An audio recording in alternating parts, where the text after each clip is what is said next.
Good morning everyone. আশা করি সবাই খুব ভালো আছো। সুন্দর একটা শীতের সকালে তোমাদেরকে জানাচ্ছি গুড মর্নিং। সকালে উঠেই নিজের মিসি বেডটাকে একটু ঠিক করে নিচ্ছি। আর যারা আমার ভিডিও দেখার জন্য অধীর আগ্রহে বসে আছো তাদেরকে আরও একবার জানাচ্ছি গুড মর্নিং। আশা করি সবাই ভালো আছো, সুস্থ আছো, সুন্দর আছো আর হাসি খুশি আছো, আনন্দে আছো। যারা বয়োজ্যেষ্ঠরা আছো তারাও আশা করি ভালো আছেন। আর আমার পক্ষ থেকে তাদের জন্য অনেক অনেক সম্মান ও শ্রদ্ধা। এবছরের শুরুটা থেকেই আমি সারপ্রাইজ আর গিফট পেয়ে যাচ্ছি। তো নতুন একটা ফোনও গিফট পেয়েছি, তাই আজকে প্রথম সেই নতুন ফোন দিয়েই ভিডিওগুলো করা। তো অবশ্যই বলবে কেমন লাগছে আর হচ্ছে কেমন আজকের ব্লগটি লাগবে সেটি বলবে। তো রুমটা ঠিক করে ছাদে চলে আসলাম। এই বালতিতে আমাদের কিছু ময়লা মানে সবজির যে ময়লাগুলো হয় সেগুলো আমরা জমাই। আর আমি ছাদে থেকে পুদিনা পাতাগুলো ছিঁড়ে একটু ধুয়ে নিয়েছি। এখন আমার এই ডিটক্স ওয়াটারে মিশিয়ে দেব।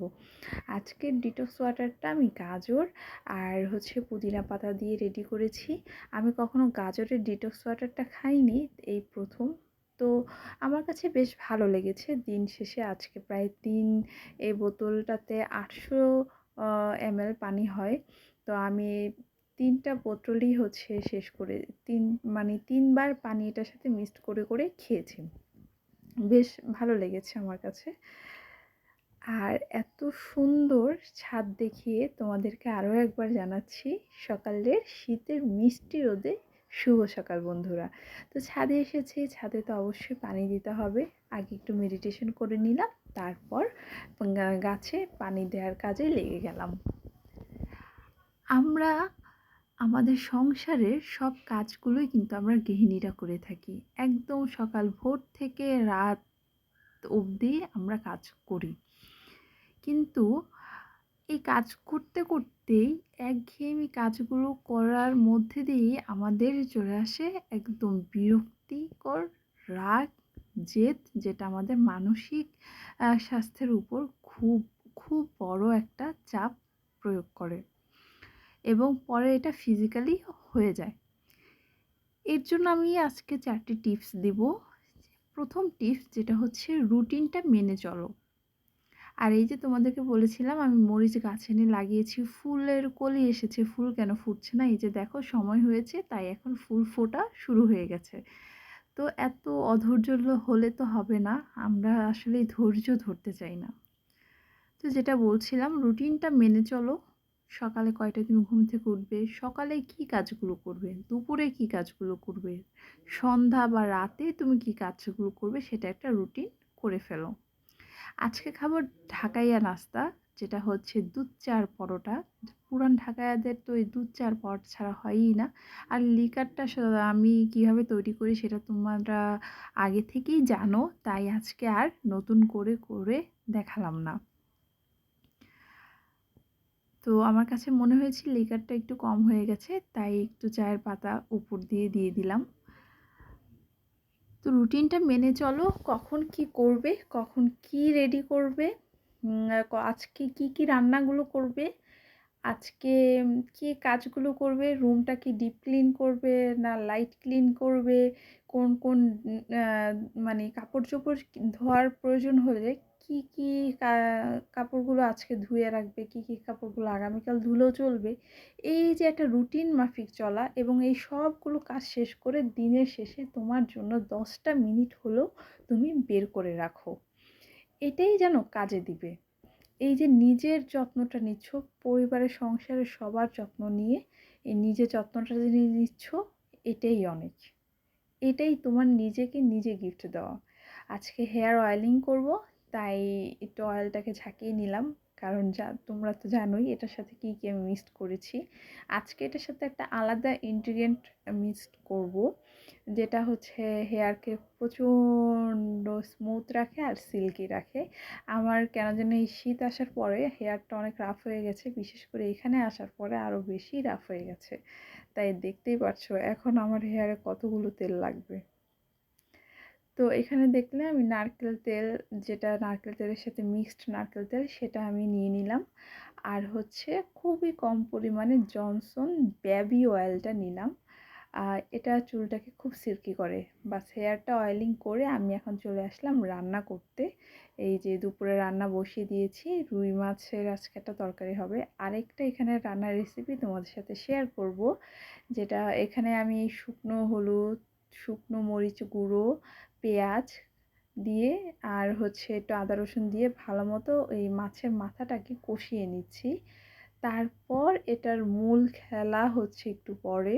মূল খেলা এর জন্যই বলছি যে এখানে আমি প্রচুর সবজি অ্যাড করেছি, যেমন ফুলকপি, তারপর আলু, তারপর টমেটো, এগুলো অ্যাড করে দিচ্ছি। আর এই শীতের সময় যদি শীতের সবজি না খাওয়া হয় তাহলে কিন্তু মোটেও হচ্ছে মনেই হয় না শীত উদযাপন করা হচ্ছে।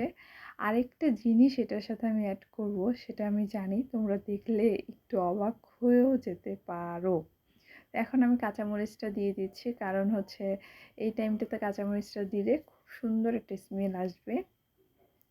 আর সবজি হচ্ছে যতটা লাইট রান্না করা যায় ততটাই ভালো লাগে। আর শীতের সময় আর এমনি তো সবসময় সবজি আমার পছন্দ, আর শীতের সময় তো অনেক ধরনের সবজি থাকার কারণে সেটা আরও বেশি পছন্দ হয়। আর এই সবজিটা একদমই হচ্ছে কম মশলা দিয়ে রান্না করা। এই যে দেখো, টমেটো দিয়েছি, আলু দিয়েছি, আর এখানে দিয়ে দেবো একদম খুব ভিটামিনে ভরপুর পালং শাক। পালং শাকটা এখানে অ্যাড করছি, ধুয়ে গতকাল একদম কুটে ধুয়ে রেখে দিয়েছিলাম, সেটাই এখন অ্যাড করে দিচ্ছি। এখন এটাকে আমি ঢেকে দিব। তারপর দেখো, দুইটা রান্না বসিয়ে দিয়ে আমি হচ্ছে এখানে কাপড় ভিজিয়েছি বালতিতে আর বলে, এই কাপড়গুলো এখন ধুয়ে নিব। তো দুপুরে রান্না শেষ করার পরে মনে হলো একটা ভর্তার আইটেম করি। তো সেই মাছ ভাজা থেকে একটা ভাজা মাছ উঠিয়ে রেখেছিলাম, এই যে। আর এখানে হচ্ছে আমি দেখতে পাচ্ছ পেঁয়াজটা ভেজে নিয়েছি, এই যে সে ভর্তা, মাছ ভর্তা দুপুরের জন্য। তারপর হচ্ছে সেই রুই মাছ টমেটো দিয়ে ভুনা করেছি, আর ডাল, টমেটো ডাল। তারপর হচ্ছে এখানে আছে সেই সবজিটা, খেতে খুবই টেস্টি হয়েছিল এই সবজিটা। আর পরন্ত বিকেলে চলে আসলাম। এখন আমি দুপুরে সবজি খেয়েছি, কোনো ভাত বা মুড়ি বা রুটি কিছুই খাইনি।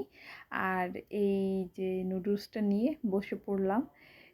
মাত্র 2 চামচ নুডলস বা 3 চামচ নুডলস খেয়েই আমার পেট একদম ভরে গিয়েছিল। আর নুডলসটাও খুব মজা হয়েছিল।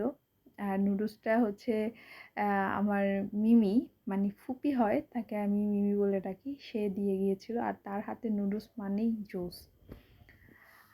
আরেকটি টিপস হচ্ছে বিরতি নাও।